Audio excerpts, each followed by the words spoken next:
Ahí va a llegar el gol del Arsenal. Ozil. Marca Mesut Ozil. Bellerín, otro defensor, otro disparo, Monreal, gol. Marca el futbolista español, marca Nacho Monreal. Pim, pam, pum. This is Arsecast Extra. Hello and welcome to another Arsecast Extra, as always, with James from Gunnerblog. James, morning to you. Morning to you too. Did you catch the Super Bowl last night? If we could avoid talking about soccer briefly. I did not. I was not going to stay awake to watch that game because really I wasn't interested in any way. Did you? No, I watched a quarter of it. The first quarter. That took, what, 7 hours? Something like that, yeah. I was as you can imagine, I was just waiting for Maroon 5 to come out. Yeah, that wasn't quite the carrot I required to keep me on till half time. Right. Well, what a day for Stan Kroenke, eh? His LA Rams lost in the Super Bowl against the New England Patriots, and Arsenal lost 3-1 to Manchester City. I'd say the man is gutted. He must be feeling Bereft. So terrible, yeah.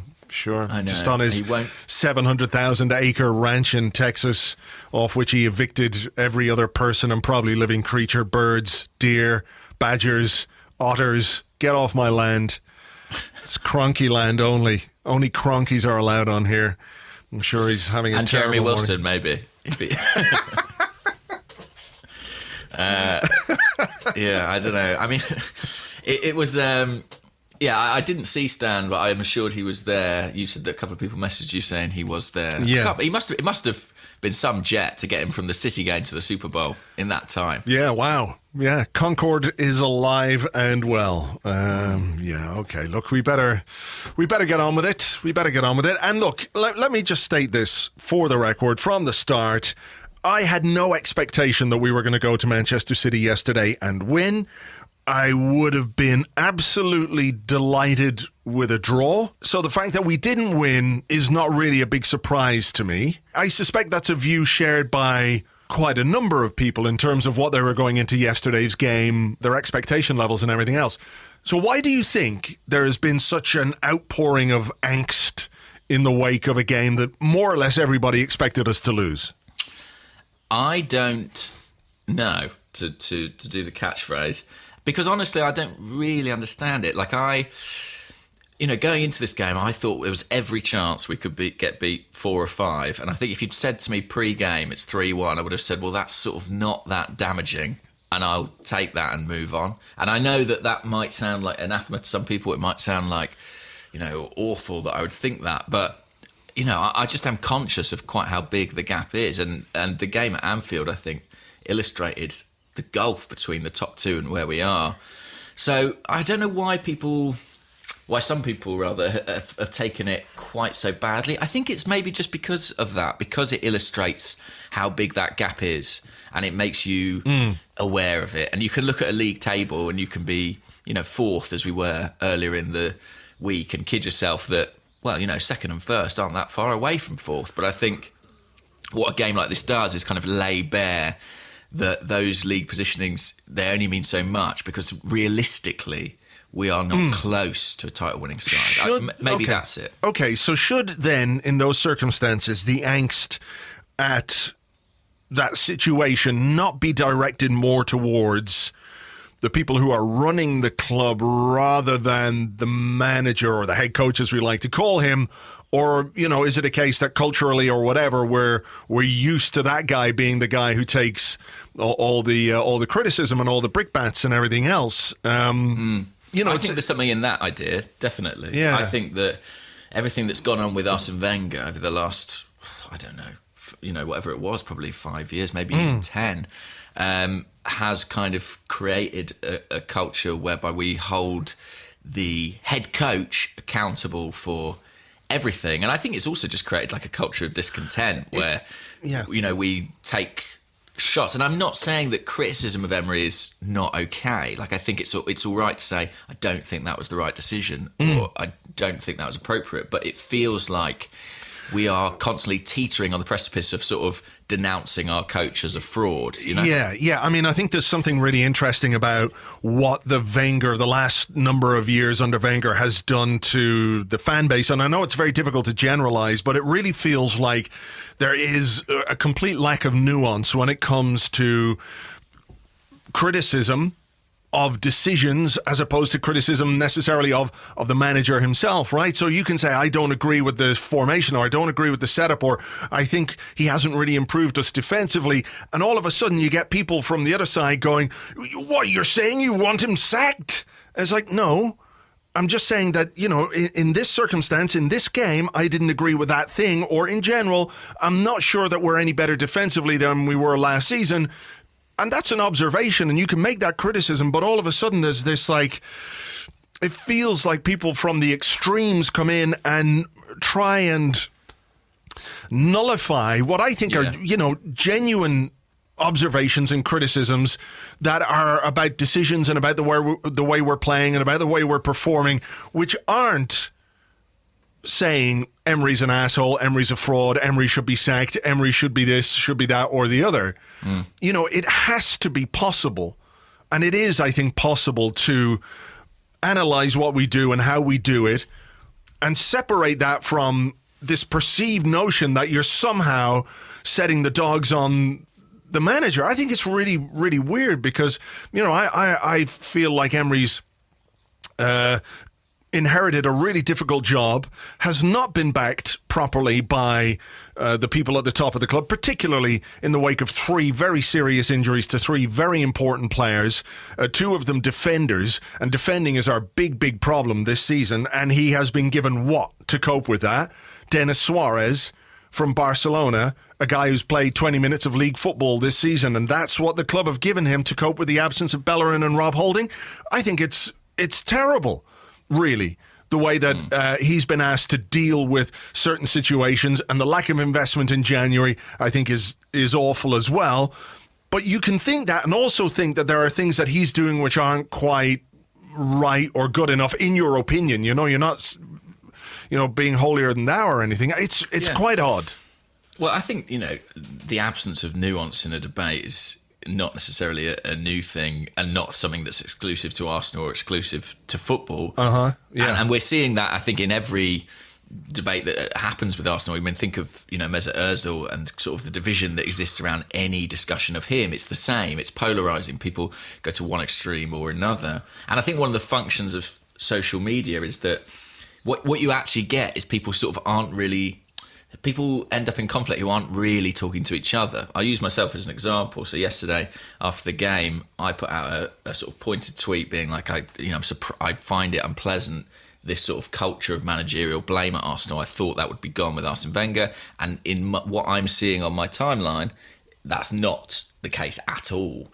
And then you get a bunch of quite reasonable people responding saying, how can you say this about me? I have a sort of nuanced, balanced view where I just feel like the manager's maybe getting a couple of things wrong, but I fundamentally back him.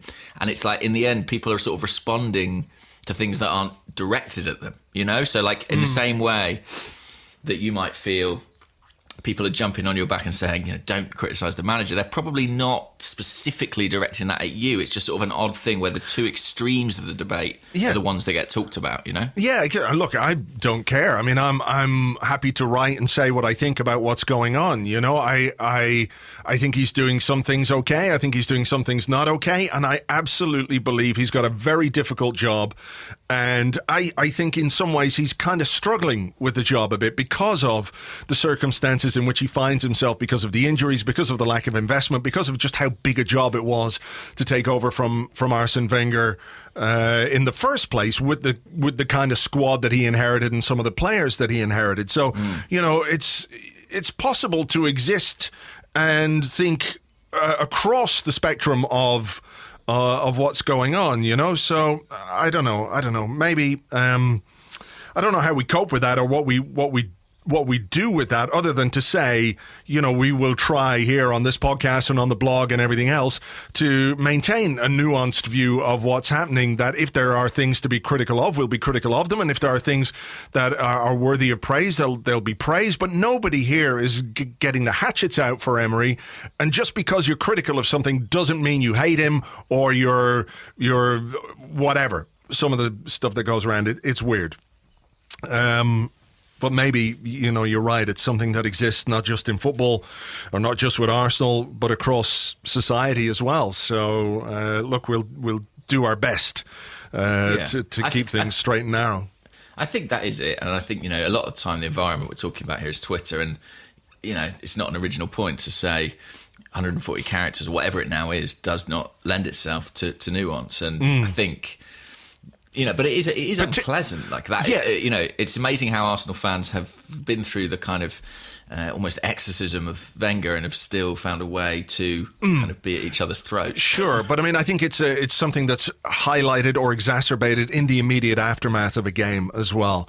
Of course, and that when things calm down a bit, people generally have a much more balanced view on what's gone on, and the people who don't are often the people who are like that 24/7. So you kind of have to look at it in that context. So as a game, I kind of feel it's a result that we were more or less expecting, and I think one that we can probably compartmentalize and put on the shelf and say, okay, that was not great. We weren't expecting it to be great, but this is not necessarily the kind of game by which our season is going to be defined. All the same, we can talk about it and we can look at what went on yesterday. I'm curious as to what you thought about the formation, because I found it odd, but at the same time, in the first half, I felt it worked pretty well overall. I thought we gave a relatively good account of ourselves in the first half, right up until they scored that second goal. I thought there were positive things about that first half from an Arsenal point of view, particularly when you consider how badly we started. So let's look at the formation. What did you make of that?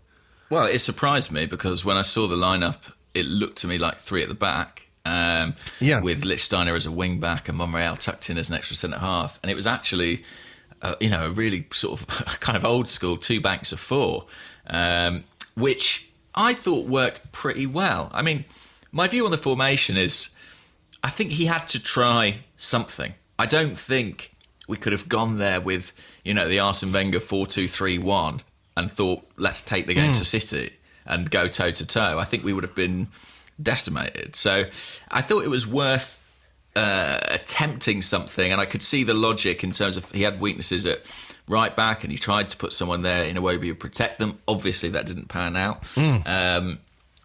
but it gave us a bit of an outlet on the break in the front too.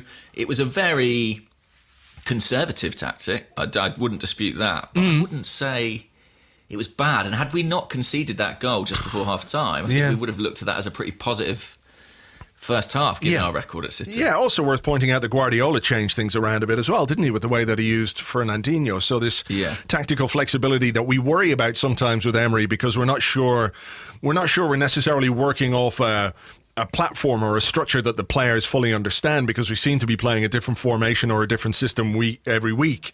And I do think there are legitimate questions to be asked about that. Maybe that's just the way that these kind of managers operate.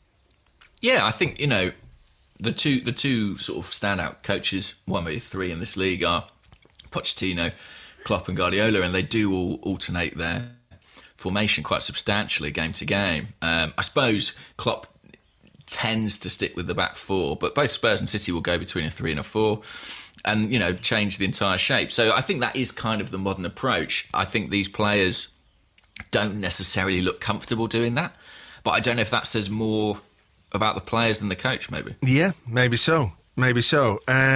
So look, we go into this game with this formation, and I don't think any manager can legislate for what Alex Iwobi did in the opening 30 seconds of this game. I have no idea what he was thinking. It's the kind of move we see him try on the halfway line or in the opposition half, and often to quite good effect. But doing that on the edge of your own box is absolutely criminal. And we were punished ruthlessly by City, the cross, and by Aguero, who, it's amazing to me that he isn't talked about much more as one of the greatest strikers in the Premier League, because his goal scoring record against us is unbelievable, but overall his goal scoring record is unbelievable. Not here ready to give credit to City players or anything like that, but if you give a chance like that to a player as good as he is, there's only one outcome. There really is, yeah. I mean, it was a terrible mistake from Iwobi, and the real shame of it was that I thought at that point, well, we'll never know. We'll never be able to gauge these tactics at all, because that's completely skewed the game. Yeah. As it happened, we got the equaliser, but it was a really, really poor error from him. And was that the one that, crossed in, Aguero headed it in, right? Yeah. Brilliant header. Brilliant. Do you think the keeper could have done any better on it? No. Okay, I wondered. It was very close to him, I thought. It was very close to him, but that's why he couldn't react. It just was past him before he could even react. He was trying to get across goal and spread himself. I don't think you can criticise the goalkeeper in any way there, because Aguero's, 5 yards out, 4 yards out? I actually thought Leno had a pretty decent game. I saw a replay of it from behind the goal, and I thought... it's slow. Maybe. It's a slow motion replay. I know the one that you're talking about, but bear in mind that Aguero was thumped in that header from 5 yards out, and by the time Leno can even react, the ball has gone past him. Can't put anything on that. And then, we could have been down to 10 men, and City could have had a penalty. Should have had a penalty, and really. Mustafi should have been sent off. I mean, what the fuck is that guy thinking? I don't know at that point, because at that point, it is 1-0. We're still very much in the game, and I know you're rattled and whatever because you've conceded early, but fucking hell. Well, that's the only possible explanation, isn't it? That he's absolutely rattled. That he just doesn't. He's not thinking, but it's a real lucky escape, and actually, it could have been 3-0 inside 10 minutes. I know Laporte was offside when he nodded it in, but sometimes those go against you. It wasn't like he was miles off. So, the game could have been over at the 10-minute mark, because we were really on the ropes. Yeah, I mean, the idea of playing 10 men against Manchester City for 90 minutes, basically, was, I mean, you're thinking Burton Albion here. I mean, I'm being realistic. If City really turned the screw against a 10-man Arsenal with no defence, Can I just ask you a question? Which is why would you fear more for a 10-man Arsenal than you would for, say, a 10-man Crystal Palace? But what do you mean? I don't understand. What I mean is, instinctively, I know you're right. Like a 10-man Arsenal, I feel like they could ship 7 or 8 or something crazy like that. But when I look at other teams in the Premier League, maybe teams who are used to setting up defensively more frequently, if they lost a man, I wouldn't be like, and now it will be 8. Do you understand? Yeah, I mean, maybe it's us projecting onto our own defensive frailties, because we're so bombarded with them week after week after week. We see them week after week. And I was going to save this for a bit later on, but the reality of our season isn't so much our lack of goals or a lack of creativity, even though I think that's an issue and something we might come to a bit later on. The bottom line, when you look at Arsenal's season, is how bad we are at the back. We've conceded more goals than the other teams in the top 6. We're now in 6th, by the way, having started the day in, we didn't start in 4th, but we were 4th at one point this week because of what happened to Chelsea at Bournemouth. But we've also conceded more goals than Crystal Palace and Newcastle and Watford and Leicester and Wolves. So I think that is what plays into our fears, the lack of any discernible improvement from a defensive point of view, and the very obvious lack of quality that there is in a number of our defenders, and that was on display yesterday. Mustafi, absolutely blessed not to have been sent off, and I think had that happened and had he been sent off for that, there would be no mercy whatsoever for him. And I think already he's at a point in his Arsenal career where there's no way back. I just don't think there's any way back for Mustafi at this point. We've got him until the end of the season, and then in the summer they absolutely have to move him on, because as we've seen in the past with players, once you lose a critical mass of the fan base, there's literally no way back, because you can do 99 things right and the one thing you do wrong is what everybody sees, and that's the reality. And that's not something that's unique to Arsenal fans. It happens at every club with all kinds of players, that they just lose the connection, and you've got no choice at that point but to move them on. And Stephan Lichtsteiner, who I think just is I don't want to be cruel or anything like it, and in some ways I kind of feel a bit sorry for him, because he's just so off the pace in Premier League terms that it's kind of hard to watch. Yeah, and I do think that it's wrong to say that he's kind of a joke of a player. I mean, No. when you look at what he's won and the career that he's had, at his best, he was a better right back than most right backs, out there. But he's not at that point now. And I thought what was really odd about we scored an equaliser in between them, but I thought what was really odd about the City's second goal was that that's nothing to do with pace or fitness. He just switched off there. Yeah, I mean, that's where you want to see the benefit of a 35-year-old right back who has been in the game for a long time and knows what's going to happen, because we could see it. We knew what was going to happen, and instead he got drawn to the ball like a 20-year-old defender. And look, it was a lovely slick move from City, but it was one of those where you're looking for an experienced player to be able to read the game and cut out the danger, and instead he just made it relatively easy for Sterling to square the ball to the back post and Aguero for a tap in. So, in general though, he's a player who offers us very little, and I think when we look at our 5 signings from last summer, I think his is probably the one that's least suited to this team, least suited to the way that Emery wants to play. And I think maybe people overestimated what he could do in the Premier League. Yeah, definitely. I think, we wouldn't have signed him if we felt that he was going to produce this kind of performance. And I think as well, I've said it before, but he's kind of what happens when the coach doesn't sign the players. He's someone who was brought in before Emery and completely ill-suited to the way Emery wants his fullbacks to operate. And I actually do feel sorry for him. I know probably there are people out there who don't, and they just think he's taking his money and blah, blah, blah. But I think it must be pretty painful for him, for his shortcomings to be exposed, or basically for him to sort of be watching his top-level career kind of end in front of his eyes must be tricky. Yeah, but, I agree. That is what's happening. Yeah. But it's a reality we have to address. That's the other side of it, and sympathy, for him is not going to get us anywhere really when we've got a lot of football left to play this season. And, I think there are probably still games where he could be useful to us, but in general, I think we've got to find something different between now and the end of the season. Maybe we can talk about that in part two. One of the things that occurred to me as I was watching this was, you said when you looked at the lineup that you could see how it could be a back 5 or back 3, with a back 5.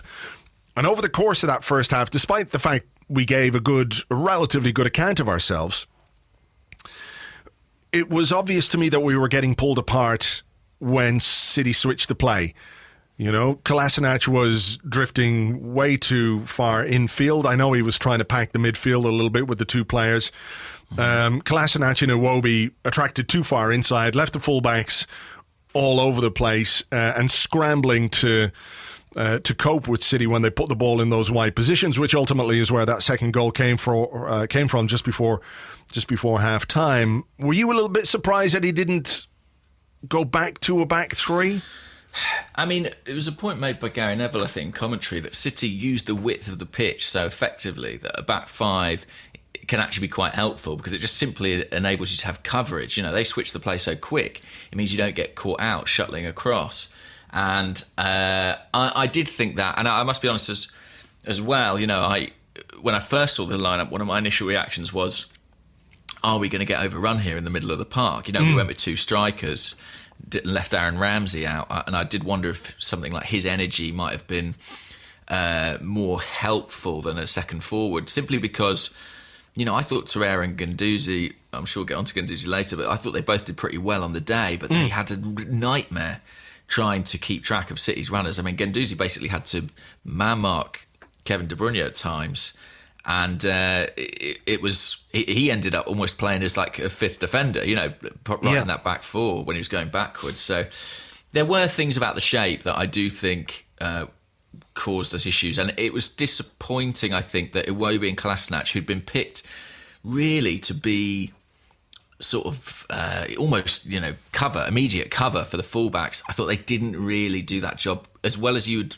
expect them to do. No, I mean, I don't think Iwobi plays well from the right in general.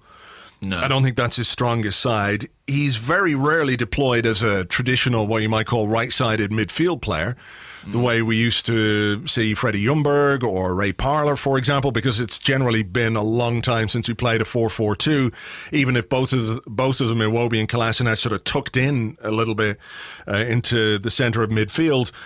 You know, you look at the third goal as well, Iwobi scrambling to get across, his effort at a tackle on the edge of the box is pretty poor as well. I know Lichtsteiner copped some flack for that, but I think Iwobi has to take some of the blame there too because of his lack of defensive awareness and ability. So I was a little bit surprised, you know, that this ongoing issue wasn't addressed by the coach at half-time, and one of those where I was kind of expecting a half-time change and we didn't get it. Yeah, and it was that right side where we were most vulnerable. Yeah. You know, that was pretty clear, I think, all through the game, actually, and it shouldn't be a huge surprise. I mean, you've got a guy, Lichtsteiner, who is on his last legs, if not off his last legs, and a guy in Iwobi who we know doesn't play well on the right-hand side. It's not a position where he tends to excel. Exactly. And again, this is where you can sort of point to the decisions that the head coach makes and question them. Yeah. Because if I think that's completely reasonable. Yeah. You know, and there were alternatives. I mean, for example, if you wanted to keep that shape, you could have played an Aaron Ramsey, say, on the right-hand side. And would he have been any worse than Iwobi? I suspect not. So yeah, but I mean, I think with the Ramsey thing, I mean, maybe we'll come on to this, but it feels like there's more going on. You know, there's no way you pick that 11, picking your best players, and Ramsey's not in it. You know, I was very surprised Ramsey didn't start the game, particularly because when I looked at the formation, I thought it was, you know, the three at the back, and I was, even with a back four, I think I would have sacrificed one of the strikers from the start to put Ramsey in midfield. To give us a bit more in there and somebody who could, in theory, connect the areas of the pitch, because what we had were two strikers who got no service from anybody throughout this game, you know, and it's all well and good to have. I think it's great that we've got two amazing strikers, but asking them to basically create for each other. I know that's quite often what strike partnerships did in the past. You know, you remember the days when they used to talk about who's got the best strike partnership, and often we'd see them link up brilliantly, Bergkamp and Henry, Sutton and Shearer, all that kind of stuff where strikers can actually feed each other and create chances for each other. And interestingly, in the first half, probably our best attacking moment or most threatening attacking moment came when Lacazette fed Aubameyang. Ederson was out very quickly as a sweeper keeper and did, you know, was really, really good goalkeeping. But that was kind of our most dangerous moment. But it was Lacazette feeding Aubameyang. And, you know, they both worked really hard, but, you know, what can either of them do on the halfway line when they're picking the ball up with their back to goal and they've got 8 Arsenal players behind them? It's, you know... Yeah. I must say, I thought Lacazette did very well in a lot of those situations, and his transformation as a player from a year ago is quite amazing in terms of how much more physically dominant he's able to be. But yes, I mean, Aubameyang worked really hard. He did a lot of leg work, but by his nature, he becomes a bit of a passenger. I'm not at all saying that in a critical sense, but he's completely reliant on service, and when there is none, all he's really doing is chasing around trying to close stuff down. What would Sergio Aguero have done in our team yesterday? Yeah, well, very little.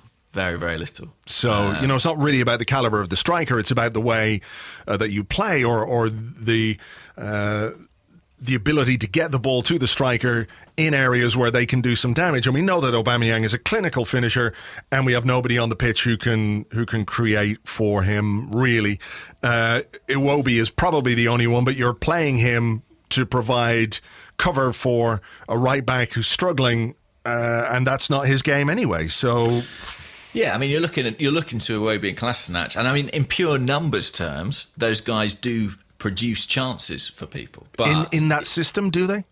Well, yeah, exactly. They've never played in that system, and they need people to.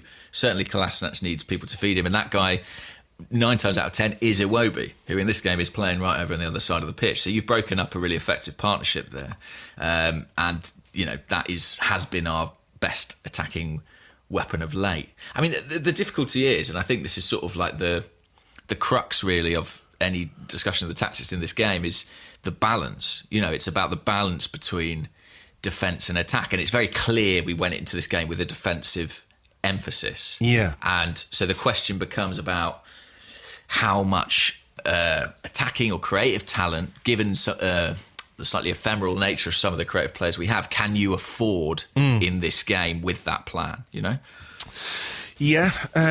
Any issues with the third goal? I know a lot of people were screaming for handball and saying, well, VAR would have disallowed that goal. VAR would have sent off Mustafi and given them a penalty, by the way. So... I'm terrified about VAR. Yeah, when VAR comes in, we've got to get rid of Mustafi before VAR happens. Yeah, for sure. And Socrates is going to have to clean up his game no end. But I think, I mean, it is a handball. It is a handball. I think it's accidental, though. I don't think he meant to handle it.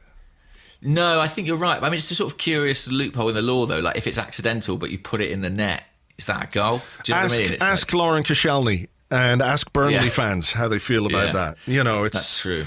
Swings and roundabouts, really. It was a sort of crazy one as well, because he actually didn't really get enough contact to sort of carry the ball easily into the net, but then Leno and Koscielny kind of were on top of each other, weren't they? Yeah. That prevented either of them getting to it. I mean, look, they managed to get a cross in to Sergio Aguero 4 yards from goal. Yeah. Kind of whatever happened from that point is something of an irrelevance. Yeah, funny what happens when you get the ball into your striker right in front of goal. And I think watching it, I'm just watching it back now. I mean, Sterling's actually up against Iwobi and Lichtsteiner, and doesn't make either of them look great with a sort of little 1-2 shimmy. No, I mean, Iwobi's defending for that is really bad. Really bad. Yeah. It's the sort of defending, we criticised Danielson for, if you're that kind of wave a leg out. Really. Yeah. It's just that. And Oxlade-Chamberlain was the master of that kind of defending in our final third, where, he'd actually got himself more or less into the right position, but the way that he attempted to defend, if you could call it that, I'm just going to watch it back here. Come on, that's bad. And Lichtsteiner's slow. Lichtsteiner's just slow. I mean, that's all it is, really. Yeah. He ends up going with his wrong foot, Lichtsteiner, which is kind of weird. I think it's just, literally he can't turn in time. Yeah, he just doesn't have the agility anymore to do it. Arsenal players complaining about handball, but look, I don't think it was deliberate in any way, and I don't really think it would have made that much difference. I don't know. Okay, you can say that. Of course, it's 2-1, and we could get a set piece, and we could score a goal, and then the game changes. But I think. But let's put that in the context of our second half, where Manchester City. Enough, really. No, Manchester City had 13 attempts on goal. We had none. No attempts on goal. And if you read the By the Numbers piece by Scott on Arseblog News, you'll see that this is the 7th half in which we have had no attempts on target. 7 times we've played a half of football without an attempt on target this season. So it's not something it's just restricted to teams like Manchester City. So, That is not good. That is not good. I must say, I don't necessarily share the view that Mesut Ozil would have helped. I have to be honest. Okay, I agree with you. I agree with you because we've seen Ozil come on as a substitute in the past against worse teams than Manchester City and have absolutely no effect.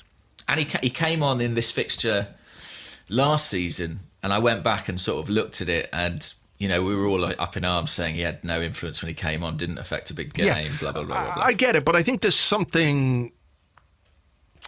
It's hard not to read something into a decision like the one Emery made yesterday. So he's brought on Aaron Ramsey, which absolutely was a good substitution. I figured it would be for Iwobi or Kolasinac. I thought the two wide players were the ones who would go. I just think if you're trying to get something out of a game in which you're 3-1 down and you're putting on a guy who's just come in on loan, had a couple of training sessions, doesn't really know the players that well, has played, James, not even 20 minutes of league football. I know he had a couple of Copa appearances for Barcelona. In terms of minutes this season, he's played very, very little. You're throwing him in against the best team, one of the best teams in England for sure. And you're leaving on the bench a guy who, whatever you think of him and whatever you might think of the influence he might have, and I tend to agree with you about Ozil that he's come on as a substitute and done very little in previous games. I just think there's something about the intent of the change. Like, what was he expecting Suarez to be able to do that Ozil couldn't? I don't know. He was on a hiding to nothing, Suarez. And I must say, I don't say this at all to judge the player. It was a nightmare scenario to come on. I'm sure he's going to be terrific. But looking at him coming on, it was a really tough debut. I mean, and he looked off the pace. He looked not ready for the physicality. Exactly. I thought. He doesn't look like a guy who's in any way match fit.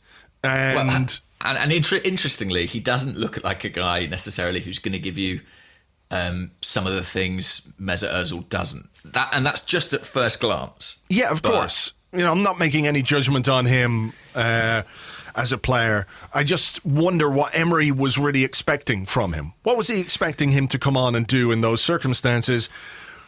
And would it not have been more beneficial for the team that Ozil, despite his deficiencies, could at least try and connect with the two strikers that we have, or connect with players who could provide for the strikers that we have? He is a creative player, somebody who could have given us something when it was pretty obvious that Suarez really wasn't going to give us anything in those circumstances based on his recent arrival and his lack of match fitness and match sharpness and everything else. Yeah. I think I completely understand what you're saying. To play sort of devil's advocate or, Unai's advocate, maybe what he was thinking is if I bring Suarez on, I'm at least beginning the process of acclimatisation. Like, this guy's basically got 3 months in English football. And in that respect, every minute is potentially precious. And if Mesut Ozil isn't part of my plans moving forward, but this guy maybe is, then I choose to invest that playing time in him. Yeah. I don't know. I mean, it seems pretty clear to me that it's clear to everyone, right? Mesut Ozil is not in Unai Emery's plans. Like, that's fact, really. Yeah, you can't ignore that. I mean, a theory I saw posited online, and I forget originally by who, was, could there, and this is like real conspiracy theory stuff, but could there be a financial component to it? Is it possible that Mesut Ozil's 350 grand a week, is 250 grand a week, but 100 grand if he plays? Oh, there will be for sure a big appearance, an appearance part of that. Like, there's no way his £350,000 a week is basic. Yeah. I'd say part of it is, there'd be a basic salary, but then there would be appearances, there would be goals, there would be, assists, win bonuses, etc., etc. So it depends how financially strapped we are. The idea that perhaps Emery is being told don't use Ozil because it's going to cost us an extra $100,000 a week. I'm not sure I necessarily buy that. Any coach that is being hamstrung like that, he's not. I don't think that would be the case, and I don't think he would accept that. I sort of more think that there must be collusion between the coach and the people running the club about Ozil. I really do. Collusion, that's a big word, James. No, I just think that the situation is so, in my opinion, grave and so serious that I think there must be joined up thinking on the idea that they want to get this guy out. Yeah, they want to force him out. I mean, I think it's clear that's what's happening.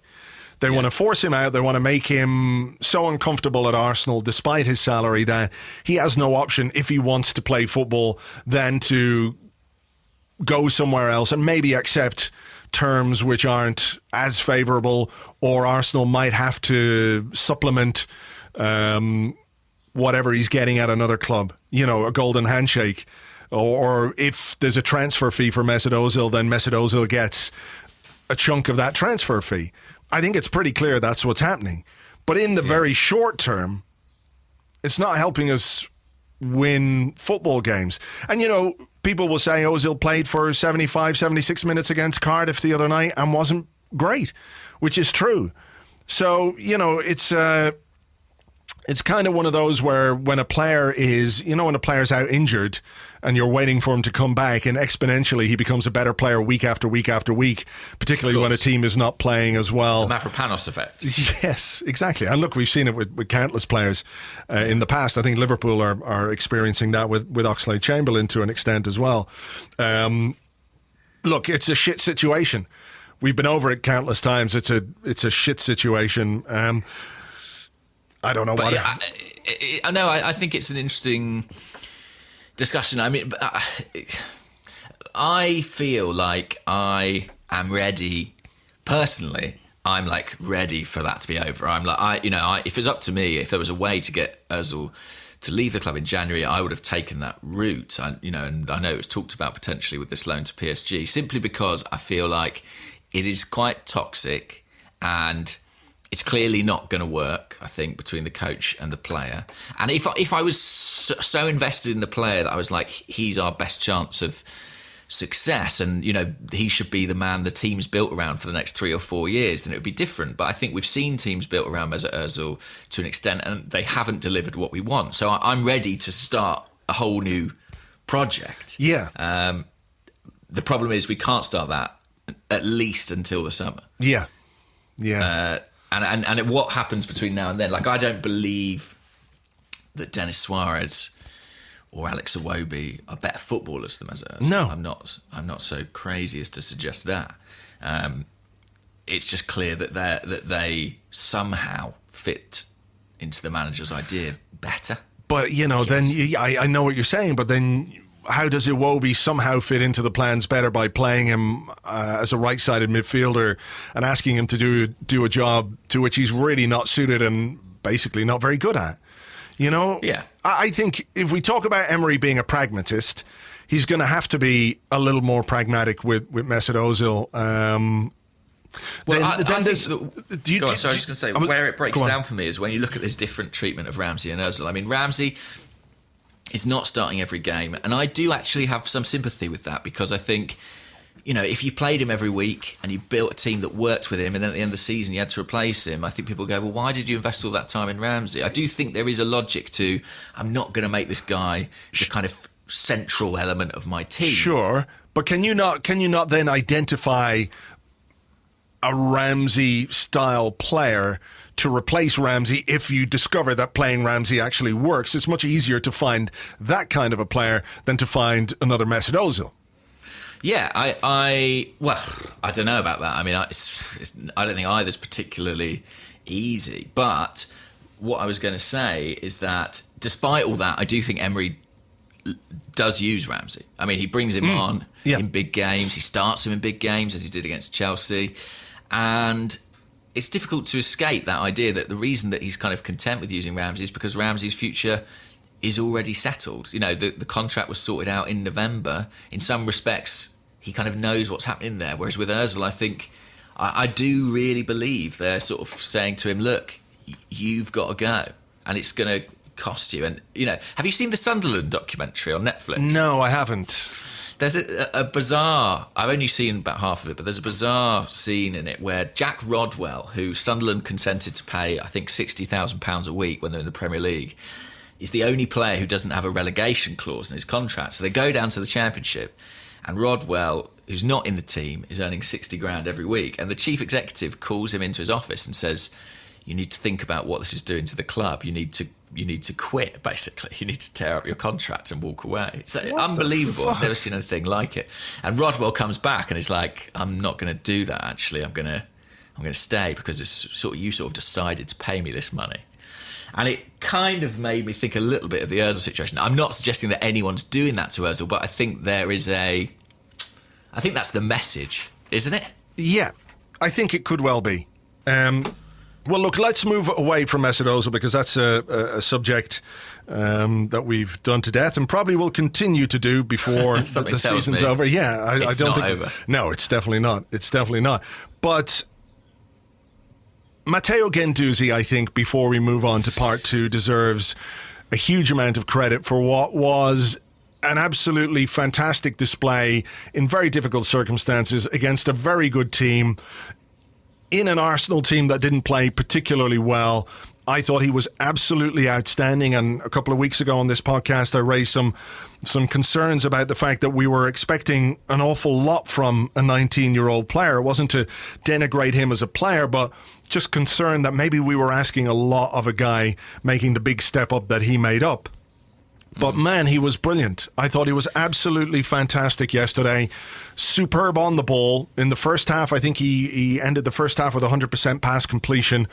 When you look at some of the other statistics, nobody really matches up to that. And I think he deserves some credit this morning before we put this game to bed. Yeah, and they're not always just sideways passes. I mean, there were some nice crossfield balls in there. He always looks to advance the play. I mean, the fact that he's 19 years old and Unai Emery was able to call him over to the touchline during a break in play and say, you've got to follow De Bruyne, track him into the box. I mean, that's a huge responsibility. And I said on Twitter, I don't think he's perfect. And we saw that early on in the first 10 minutes. Someone ran off the back of him, didn't they, quite easily and got into the box.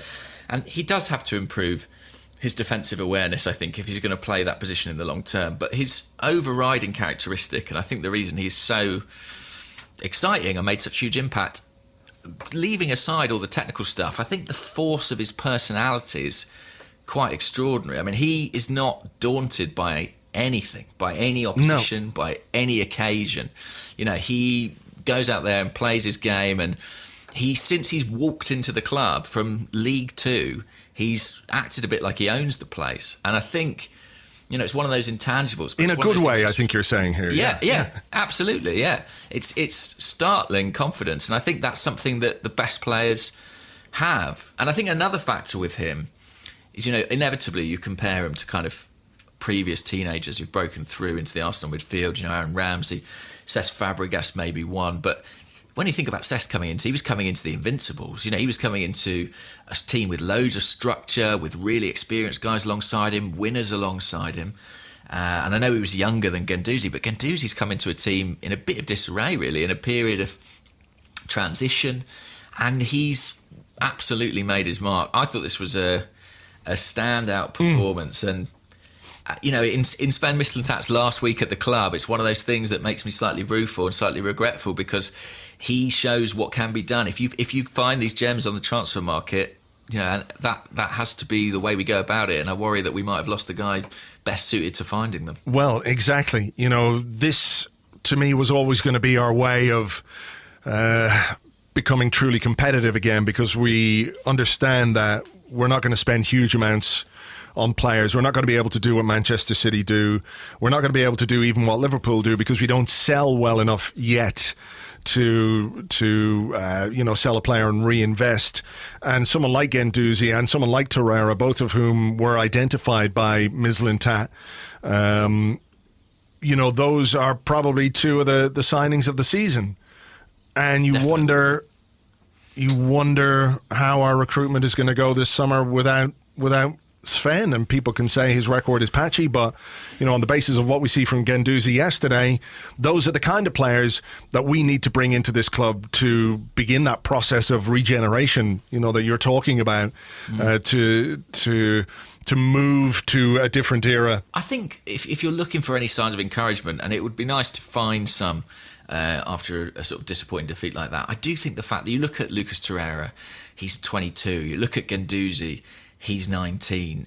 Those guys were paired together in central midfield, and potentially they could be the hub of this kind of new team that we envisage. And we're talking about Aaron Ramsey and Mesut Ozil, but the reality is those guys kind of already belong to the past. And you just have to hope that come this summer, I mean, we've talked all through January about how big the summer's going to be. You have to hope we can find some more gems like that, because they've been a real shining light in a season that, has definitely had its ups and downs. Yeah, it sure has. So look, I think this game, as frustrating as elements of it were, is one we have to just put away, stick on the shelf. We weren't expecting to win. We didn't win. We've got 3 games now coming up against Huddersfield, Southampton and Bournemouth, I think, where you're looking at the team building some momentum ahead of a North London derby. And I think those 3 games are I don't want to say that the City game wasn't important, because how you perform against the big teams is clearly an issue. But I think we have to look at it in some kind of isolation and say, right, if we can come away from the next 3 games with 9 points, then I think that's something we can live with, obviously. And I think that's probably more in line with the expectations we have for the team. Yes, and we've now been away to City, we've been away to United, we've been away to Liverpool, we've been away to Chelsea. It's only the North London derby remaining in terms of trips away to the Big Six. So, in theory, we're kind of through the worst of it as far as the fixture list goes. And now we absolutely have to get back to doing what we were doing in that unbeaten run at the start of the season, grinding out, getting the points against the weaker teams. And also, I think pushing hard in the Europa League. We've got those 2 games against Bate Borisov. There's no fixture in between them, so I think we can put some real focus on that, because, with United and Chelsea coming strong again this weekend, that might be our best shot at the Champions League. Yeah, for sure. And remember as well, it's Tottenham and then Manchester United. So Tottenham away, Manchester United at home. And that's a game. That's a huge game because of how well United are going. It's one of those that could be like a top 4 6-pointer in a way. So yeah. So that's March the 10th is that Man United game. Yeah. So I think genuinely between now and then we will know if we can make the top 4 or not. It'll be so decisive this period. Okay, we are going to take a break. We're going to come back with your questions and more in part 2 right after this.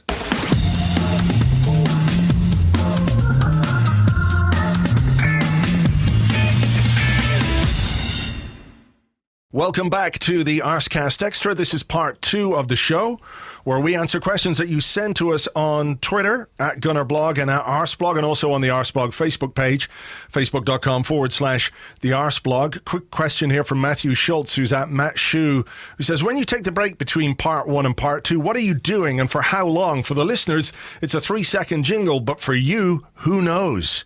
Oh, they'd love to know, wouldn't they? They'd love to know the things we do. Oh, man. Oh, wow. Sometimes we get a drink. Perhaps sometimes we go to the toilet. It's loo. Really exciting stuff. Unbelievable stuff. We should release it for the Patreon subscribers. Yeah. The halftime break. Super HD video of us sitting there going, is that question about what's our best 11? We better check the Facebook. It's mainly us saying we better check the Facebook. I have a question here. Oh, just to mention, a few people have asked us if we could do the points prediction thing, where we look at our fixtures and maybe the teams around us and try and predict where we're going to finish based on the fixtures we have left.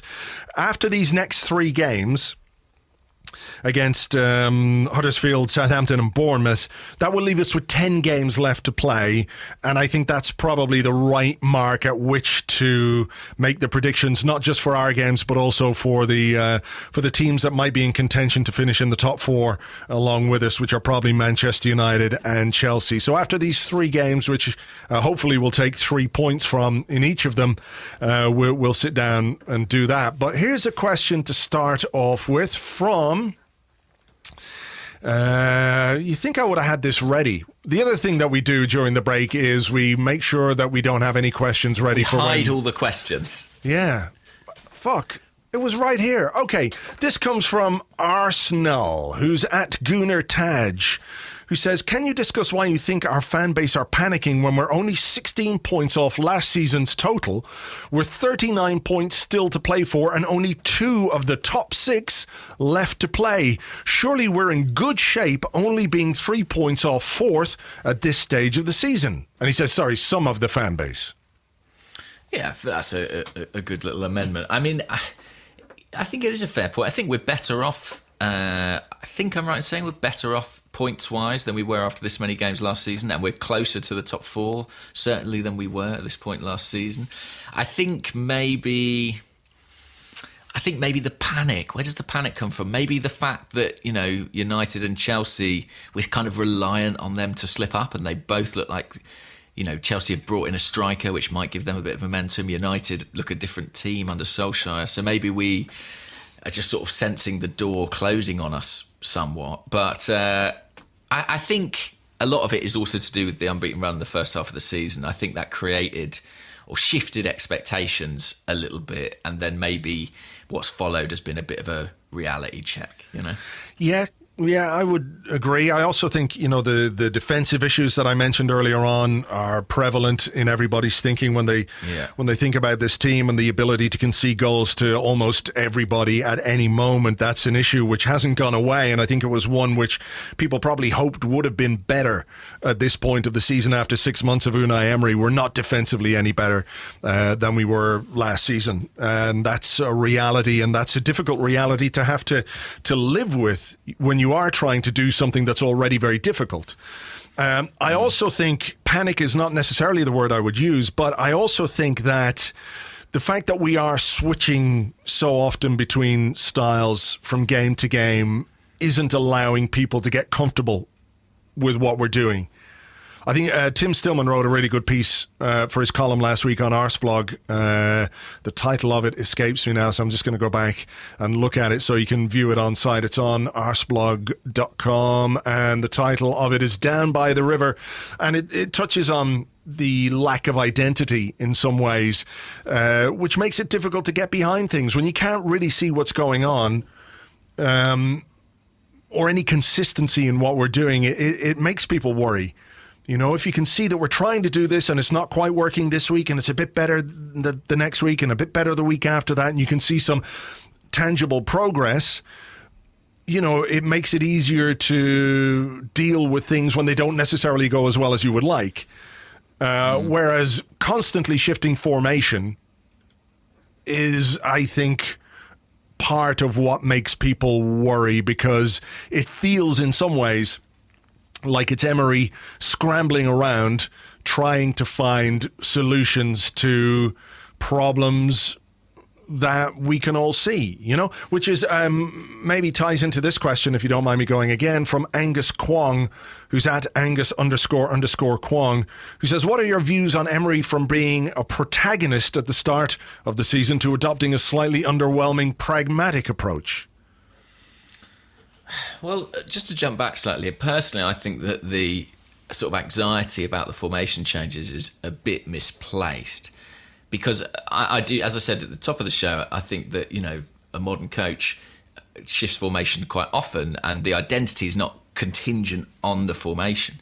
And actually, you know, when we beat Chelsea, we played with that diamond in midfield, and I heard a lot of people saying, this is it, this is the shape, we've got to, you know, embrace this, go with it, 4 at the back, diamond in midfield. We played that against Cardiff, if I recall correctly, and people were saying this is too negative, we haven't got enough creative players on the pitch. You know, so it seems like the goalposts get moved a little bit on that one for me. I think that the identity shouldn't be based on the formation. I think there are still valid questions over, well, then what is that identity? And what was the question just recently? Sorry. Well, I mean, the question was, what are your views on Emery, you know, talking about being a protagonist? Oh, right, yeah. That I think is I genuinely feel like that's something must have been lost in translation there, because I don't feel that is his that's not what I see from him as a coach. He feels to me like a reactive coach who looks at the opposition and thinks, how can I change my tactics to counteract them, which is not how I would define being a protagonist. That feels like something that really has been lost. And I would say, to be fair to him, I haven't really heard him say it again. I mean, have you? No, that's true. That's true. I suppose that's his ideal when he's talking about what's his ideal football philosophy.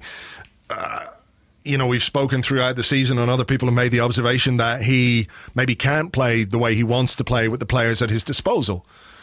Hence this, I'm not going to say scattergun, but game-to-game approach in terms of how he sets up his team and the formations he uses. So, yeah, it does. I mean, I do think that, a lot of what he said in that initial press conference, you're not really seeing that pay dividends yet or come to fruition.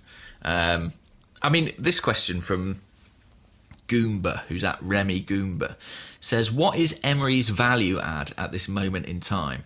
It's not tactical, it's not stylistic, it doesn't seem to be motivational, and you can only point to marginal individual improvements. Does more time and money unlock more value from Emery? Whoa, that's a good question. I think go on. You go. Well, I was going to say, I think individual improvements, is actually one of his big strong suits. Like, I think if you look at our squad and say, well, look at Hector Bellerin, Rob Holding, Alex Iwobi, even Petr Cech. Like, there are individuals in this team who I think are performing markedly better than they were last season. Okay, but the question says marginal individual improvements. I don't think those are marginal. I don't think what Rob Holding did this season was marginal. I agree. I think Bellerin's improvement was significant and Holding's was significant. I think there have been times when Iwobi has looked much improved, but yesterday definitely did not. And I've got some questions on Iwobi now in a moment. What about Kolasinac, Lacazette? I think there are a lot of individuals in the squad who are playing better. I think Lacazette is. Kolasinac, I still have... Like, if football was a game played only in the final third, Kolasinac would be a tremendous asset to us. But he wasn't like that last season. Like, this is the thing. It's weird how, like, Lacazette, we're all going, well, credit to Lacazette. But no one's saying maybe the coach had something to do with it. Fair. Okay. So I think individual improvements, I think he has improved. Well, I'd say a decent chunk of the team have improved under his management. Whether or not it's down to them or down to him is impossible to know. Okay. All right. Fair enough. So does more time and money unlock more value from Emery? I think probably yes. I think it probably does. I think it would be very unfair not to give him that time and not to give him that money and expect us to do what we all expect us to do or want us to do anyway. I mean, I thought you made a little joke of it at the start, but the Jeremy Wilson piece in the Telegraph, it really annoyed me when they're talking about, the Super Bowl and how great it is, and the football equivalent is the Champions League final. The Champions League final, they said. And, we're behind Unai Emery and we can cross-pollinate with the coach of the LA Rams. I mean, what a load of fucking bullshit. Buzzword bollocks is what that was. And soundbite nonsense from Josh Kroenke. How can they talk about getting to a Champions League final when they won't back the coach in the January transfer window in his efforts to just get back into the competition itself? And they're talking about the Champions League final. It makes you wonder what kind of world these fuckers are living in at all. Are they living in anything that is approaching the real world, or do they have any genuine understanding of how difficult a job it is, not just for Emery, but for any coach to come in and get this team back into the top four with the limited resources available to him? I just found it staggering. I can't think they do. I mean, the idea of talking about being in the Champions League final when we're not even in the Champions League is so preposterous and feels so far away. I think that, I mean, genuinely, sometimes I think, they come from a background of American sport, which has a draft system, which essentially kind of helps to kind of reset the balance every year. That doesn't exist in English sport. No. And I feel like sometimes there's not a recognition of the scale of the mountain that we have to climb to be at that level. The reality is, in order to level the playing field, or at least catch up with the teams ahead of you, you either have to invest heavily or you have to be really fucking clever in the transfer market. And we are neither of those things. There were signs that we were going that direction with Sven Mislintat. And we've talked about Torreira and Guendouzi as signings that he identified. Young players who could come in and really add something to this team, not just in terms of their quality and potential, but their attitude and the way that they play the game. And the fact that they both come in for relatively small transfer fees for a club like Arsenal. It's crucial that we're able to operate in that way. And we're letting that guy go, or that guy's gone because of what's gone on behind the scenes. They just didn't dig what Sven did. For whatever reason, there's a clash of personalities there. He likes to operate in one way. The club don't want him to operate in that way. And Sanyehi has come out on top. And there is now a big responsibility on that guy. I know you alluded to it last week that maybe he didn't want to make his transfer moves in January because he would be the guy who's being judged on them. But he is now head of football. So what happens in terms of recruitment, what happens in terms of player sales, what happens in terms of squad management, in conjunction, we assume, to a certain extent, with Unai Emery, who will have an input into the decision-making there. He's the guy whose neck is on the line when it comes to what happens in the transfer market. Absolutely. And thinking forward, I keep thinking about September the 1st this year. If Arsenal haven't done the business that we think they need to do, it's not going to be a pretty sight in North London. What about this question? Because there is kind of a little bit, I think, of hashtag Emery out sentiment out there, and I think we should reflect that and acknowledge it. So what would Arsenal do, who's at OAW Gunner, I'm sure is completely impartial in this debate, says, are there any circumstances under which the new manager shouldn't get a second season? What about don't improve our performance or establish a style of play, alienate our best player, force out the scouting guru, sign Dinos Suarez, then play him, finish 6th? Hashtag Arsecast Extra. Yeah, I mean, it's one view of it. It is one view of it. What do you think about that? Do you think that there's merit in that? Like I said, I think it's reasonable to be critical of a manager and the decisions he makes. I don't think there's anything wrong with being critical of it. It depends what you really expect, though. And I think you have to look at maybe the bigger picture. Like, I do feel like after 6 months, if people are calling for the manager's head, even if they have reservations about the way that the team is operating and if they don't believe in his style of play or anything else, 6 months is no time, really. And above that, we've touched on the issues that he's faced and the lack of backing that he's had. I would challenge any manager to lose 3 important players to long-term injuries in a season and get no backing from the club in the transfer market in terms of a replacement and deal with it as if it wasn't a problem. It's crazy, isn't it? I mean, I think it's fucking it hasn't been talked about enough, really, that we lost 3 first-team players, 2 of which were guaranteed starters at the point that we lost them. One of which I think was close. Welbeck was really someone who was being used a lot. But he was involved, whether he was starting or not, he was involved in almost every game. Yeah, came off the bench. And we know that matters a lot to Emery, his options off the bench. So yeah. For him to not get any of those players really replaced and to be not given any money to spend is kind of maddening. And I do think that part of the consequence of that is I don't think you can dismiss Emery after one season because I don't think he's been sufficiently backed for us to be able to properly judge him. Yeah, absolutely. And also, I don't think things are that bad that it merits a dismissal. Like if Arsenal finish 6th this season, it would be really annoying and frustrating, and I want us to do better, but is it really a reflection on Emery as much as a reflection on the kind of squad we have and the kind of investment we've made into that squad? I mean, if we finish behind, the one argument you could make is Tottenham, based on what they've spent or not spent, and they haven't bought a single player this season. And Pochettino's doing a pretty fucking incredible job.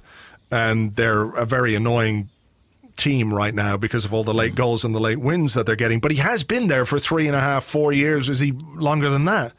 So he's had a chance to mould a squad and a group of players, and in particular a first maybe 13, 14 players who he's been very lucky for the most part to have kept fit. I know he's without Ali and he's without Kane at the moment, but, the bastards are coping, unfortunately, better than I thought they would. But, based on the resources of the team and what's been put into them, Manchester United, with all their wealth, Chelsea with all their wealth, Liverpool, again, 4 years into the Klopp project, Manchester City, because they're Manchester City, what is the expectation, the realistic expectation for Arsenal and for an Arsenal stripped of 3 really key players?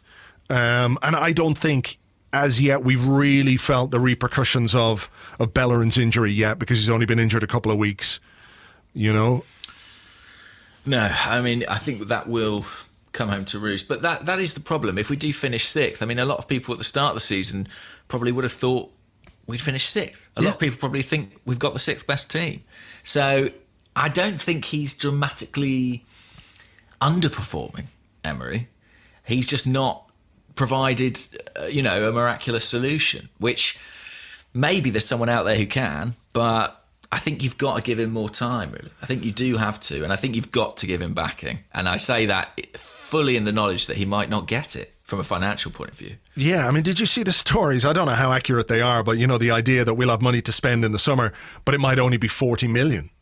I mean, what the fuck do you do with 40 million in this transfer market? Well, at least we didn't spend it all on Perisic, I guess. But I mean, we were never going to do that. We were never going to do that anyway. No, I think with a bit of distance, looking at what we were doing in January, the Carrasco deal and the Perisic deal, everything you hear about those negotiations, to me says Arsenal were just looking for a quick fix. I mean, they were looking to make the best of a situation where they were basically told they couldn't buy anybody. And they've ended up with the Dinos Suarez deal. That's actually not a bad one, really, going forward. But if 40 million, I mean, what would you get for that? You'd get 1.5 top players, maybe.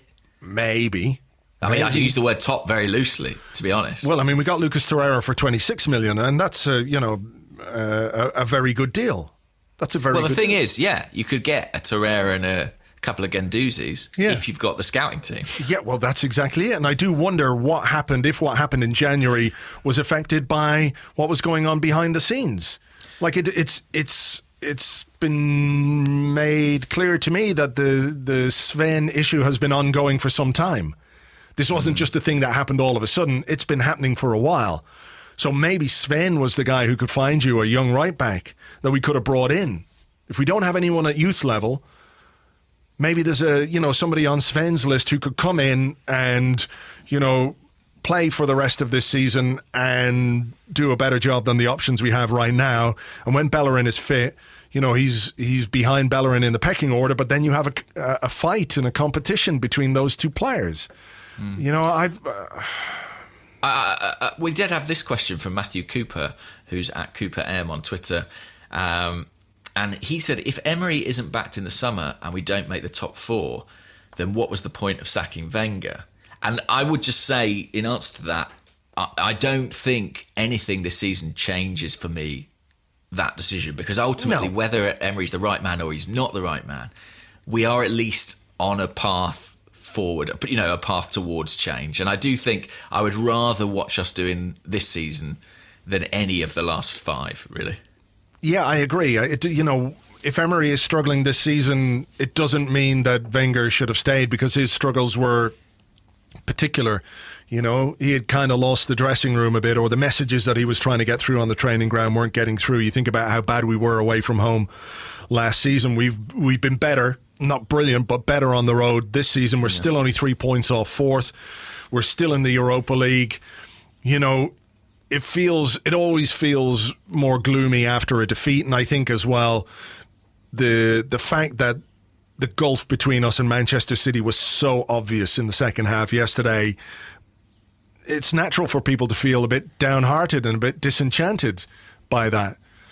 And maybe after 2 or 3 wins, we'll feel a little bit more upbeat about our chances. That's just the reality of being a fan and, you know, reacting to things as and when they happen. You know, your opinion on things in football can alter radically from one week to the next based on what happens to us and what we do, and also what happens around us. Things that are out of our control also have an impact on how we're going to finish this season, you know, the performance of other teams and stuff like that. So I was going to ask a question here.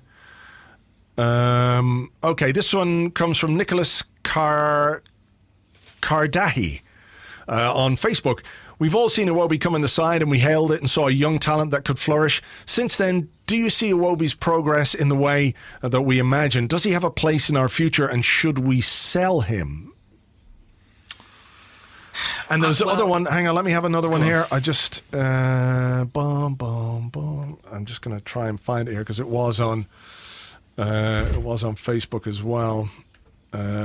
Rukon Ali, what does Emery, like Wenger before him, see in Iwobi? Very basic question, but yeah, I mean that's an easier one to answer, I think, in some ways. So I feel like I think Alex Iwobi's better at football than a lot of Arsenal fans do, because, you know, any time he plays, I feel like you see a lot of criticism of him. And I don't really understand it. Like, I know that he's not a winger in the sort of, or a wide forward like, you know, Salah or Mane, who's sort of scoring loads of goals and providing loads of end products. But I think he's a pretty handy footballer. And I think what he offers at Emery is someone who carries the ball. I mean, I don't think we have another player in the squad who carries the ball in the way that Iwobi does. A dribbler, basically. I can't think of one, if we do. No, I mean, I think what Emery sees in Iwobi is a player who scored a couple of goals this season and got us 7 assists. And like you, has qualities that we don't really have. I think Mkhitaryan can do it as well, but he's been out injured. I mean, I tend to agree with you. I think there are limitations to his game. I think there are frustrations about his game. I think in some ways he's become a bit of a lightning rod, because we look at Iwobi and we see him in the team being asked to do a particular job that we all can kind of see we'd be better if we had a better player doing that job. Do you know what I mean? Like, yeah. I think he's a really useful squad player and somebody who deserves a place in the squad, but who, if you were really honest about it, at this moment in time, shouldn't necessarily be starting every game, which he is. And when he doesn't play well, I'm not sure it's necessarily criticism of Iwobi for what he is, but criticism of based around what he isn't or what we would like to have in that position. I think if you look at Iwobi and what was his best period in the team, for me it was, you know, a couple of years ago when he was playing on the left-hand side of a front four that had Mesut Ozil next to him, Alexis Sanchez up top and Theo Walcott on the right wing. And that, you know, we played that system against Chelsea. I remember we were in New York and he had an outstanding game that day. And what he did so well was link the play and provide that sort of smoothness to our game that, you know, we had players like Alexis, we had players like Walcott, like Ozil, who were capable of providing the finishing touches, you know, the final ball or the shot. And he was sort of to borrow the Robert Pires phrase, the oil in the engine, you know, and that's not to compare him to Pires, but he's brilliant continuity player. He's someone who can take the ball under pressure, find people. And I think the problem is that to an extent, he's being asked to kind of do all those jobs. You know, he's being asked to be Walcott as well as Iwobi to an extent, and he's not. Yeah. He never will be. But I read there's a piece on Football Whispers this week, sort of breaking down his stats and looking at what he provides, because I think one of the big criticisms of him is his numbers. And they were actually looking at, I mean, look, it's a bit tenuous, but they were looking at the expected goals assisted. So, like, in terms of the quality of chances that he lays on, he's in the top 6 players in the Premier League who play week in, week out. Can you remember who was ahead of him? I know he was above David Silva. I forget who was ahead of him. He came, I think, 9th, but then 2 of those players were Alexis and Giroud, who had only played a few games, so their stats were skewed. But in terms of expected assists per 90 for players who played more than 10 games, I think he was 6th.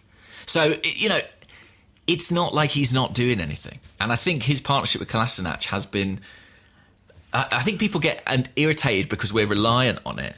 But I think you can't also then just write it off and say we don't need it. Yeah, no, I would agree. It is probably one of the... I mean, look, maybe it says a lot that that's one of the positives of the season, but they do have a relationship out there. They do connect well. Yesterday I'm with was you. I think. Go on. I think that. Do I envisage a Premier League winning side with Alex Iwobi playing week every out? single game? Probably not. No. But we are 6th, and I also think that if you did put Iwobi up for sale, I'll probably take pelts for saying this, but I think there would be some pretty decent teams who would say, well, he is a really useful squad player. Yeah. And I think that is sort of what he is, but we don't have the better players. That's exactly it. And it comes back... Some will say we do. Some will say we have Mesut Ozil and Aaron Ramsey. Sure, but they can't do the same thing. They don't play where Iwobi plays. It's not that we don't have better players in the squad, but, in the job that he's asked to do most weeks, leaving aside yesterday, which was a job he clearly really isn't suited for at all, and he didn't help himself with a rank piece of carelessness in the opening 30 seconds of the game. We don't have better than him to do that job in this squad. Maybe Dinos Suarez is that guy, but I'll wait and see in that regard.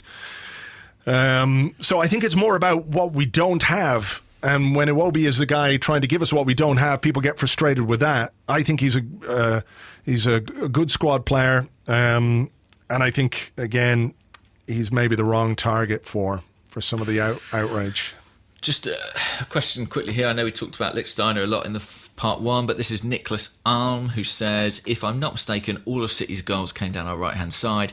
Do you think Emery will consider giving Janko a run out of the team if Maitland-Niles isn't available, considering how vulnerable we are with Lichtsteiner in the team? Yeah, Robin Williams, who's at Robin W with a load of numbers, says, what are we going to do about the right-back situation for the remainder of the season? Lichtsteiner is a big issue in this team. Lichtsteiner is a big issue, but the absence of Hector Bellerin, the injury to Hector Bellerin, is a very big issue. Would I be averse to seeing Jenkinson given a go? No, at this point. I think Lichtsteiner's struggles are obvious. We don't really have anybody else. Maitland-Niles is injured. He may be back soon, though, right? It doesn't sound like a big injury. No, I think it was a bruised knee or something like that. So yeah.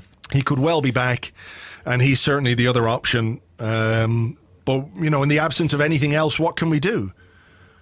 What can we do? I mean, do you think maybe more regular football would help Lichtsteiner, or would it just continue to expose his shortcomings?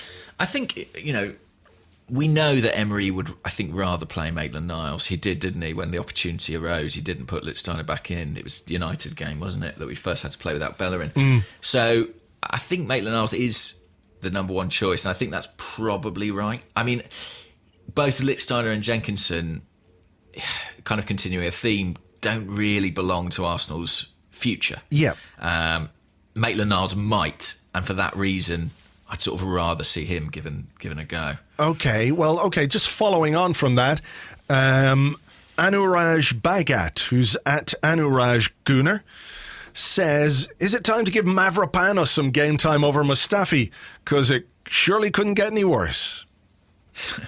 Yeah, maybe. I mean, I sort of enjoyed Mavropanos' little cameo yesterday. There was one pass that he attempted to play out to the left. Do you remember where he just he hit the ball about as hard as I've seen anyone ever hit it? I can't remember it exactly. He just smashed like a crossfield pass. It looked like a shot from like his own penalty area.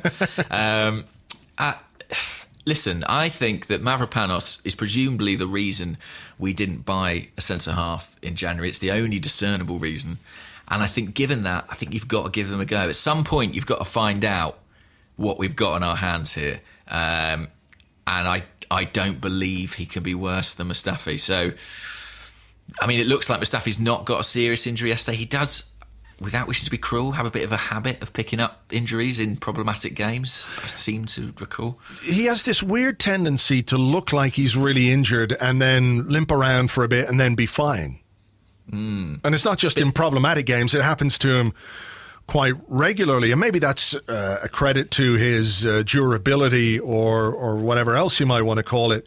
I think it's partly him being like a 5'10" centre half and getting battered probably most of the game. But yeah, I have no real desire to see him play much more for Arsenal. I know we spoke, or you wrote on the blog recently about Lucas Perez maybe being, sort of from an economic point of view, the worst signing in Arsenal's history. If we do try and sell Mustafi this summer, I think that might get beaten. I didn't say that about Lucas Perez being the worst signing. I just cited it as an example of how we've spent badly. And I meant from an economic point of view, not a quality point of view. Sure, yeah. I mean, I think they're £35 million on Mustafi will go down in history as some of the worst money we've ever spent.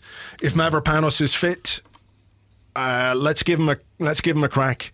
Let's give him a crack. I just can't endure much more Mustafi and remain in any way a sane individual. I think he might break my brain if I see him do something like he did yesterday against Manchester City. Look, he's been here nearly 3 years now, and we all can see what kind of a player we've got, which is not a particularly good one, not a particularly smart one who on his day can play quite well. But in general, I don't think he is a component of any kind of coherent, well-organized, parsimonious defense. That's the word I was looking for. I think as long as he plays, you're going to have a defense that's shaky. And if Mavropanos makes a few mistakes along the way, he's still only 20, whatever he is, 21. The learning curve is greater with him. And if he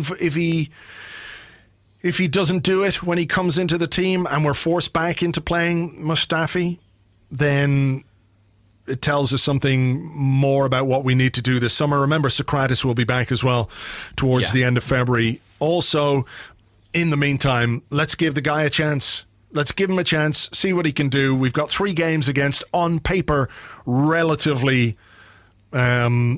I'm not going to say easy because no game is easy, but on paper, games you would expect Arsenal to win.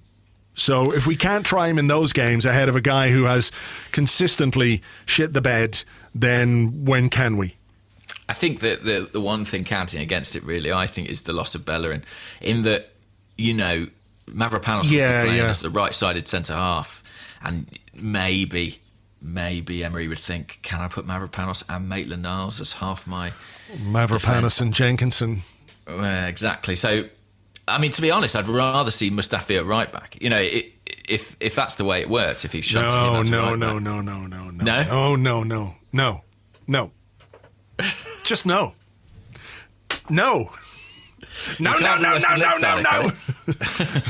Can it be worse than Lichtsteiner? Yeah, I'd say it could. Not sure. We'll see, won't we? What is the next game? Huddersfield on Saturday. So it's Lichtsteiner or it's Jenkinson or it's Maitland-Niles. Not a great selection. Yeah. Huddersfield, come on. Well, I was going to say we should beat Huddersfield, but then I stopped myself. Yeah, thanks. I think that's good. I also think we should leave it here because we've been going a while. We need to get this podcast out there and into people's ears because they need to share in all this hijinks that we've enjoyed for the last hour and a half or whatever it's been. Remember, if you would like to give us a review or a rating on iTunes, we'd really appreciate that. Your ratings push us up the charts and give the podcast a bit more visibility. So if you fancy doing that for us, that would be great. All going well, and I say this cautiously, there may well be another podcast today, if not tomorrow. And if there is, it will be available first to Arseblog members on Patreon, which you can sign up for, patreon.com/Arseblog. It costs €5 a month, plus VAT if you're in the EU. You get lots of extra content and it helps support everything else that we do on the site. So if you fancy getting involved in that, patreon.com/Arseblog. And we'll be back with more podcasts soon, I guess. Yeah. Very soon. Or not, but definitely soon. Bye.